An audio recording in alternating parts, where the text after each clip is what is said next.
get you next.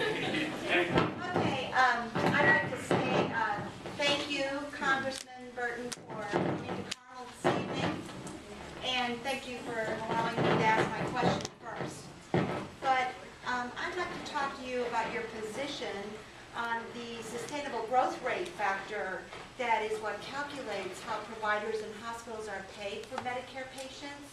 Because what I'm seeing, because I work on the business side of medicine, is that right here in Carmel, we have very few primary care physicians who are taking new Medicare patients. Okay. And with the shortage that we have already had documented on primary care physicians, what is your position on that? Okay, first of all, let me just tell you, when we passed the last spending bill that dealt with health care, when we passed that, they left out what they call the doc fix. That's exactly right. Okay, and the reason that was left out was because it was going to show that the spending was much higher than they wanted it to show.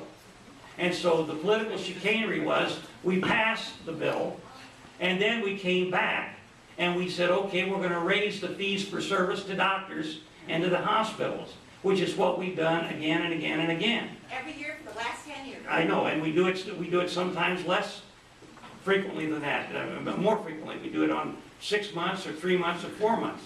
And the reason they do that is because they're covering up the overall expense of the healthcare system and the amount of money that's going to hospitals and to doctors. So make no mistake about it. There will be increases in spending to cover the doctors that are taking Medicare patients.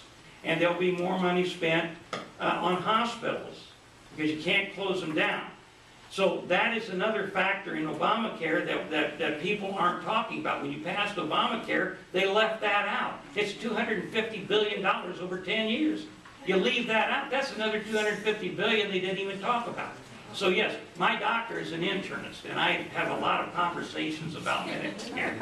And I want you to know that that is another reason why Obamacare is going to be a disaster. We will have, mark my words on it, we will have rationing of health care. There will be bureaucrats deciding who gets what prescriptions and for how long. And in addition to that, the cost is not going to go down, it's going to go up. But in answer to your question about the doc fix, there will be doc fixes because we have no choice. You can't start saying every doctor's not going to take a Medicare patient because we have a decreasing number of doctors. A lot of people don't even want to get into the field anymore. And you've got an increasing number of patients. And so that's a situation that we will deal with. But it's in addition, that's another overall problem we have with Obamacare. Thank you. Okay.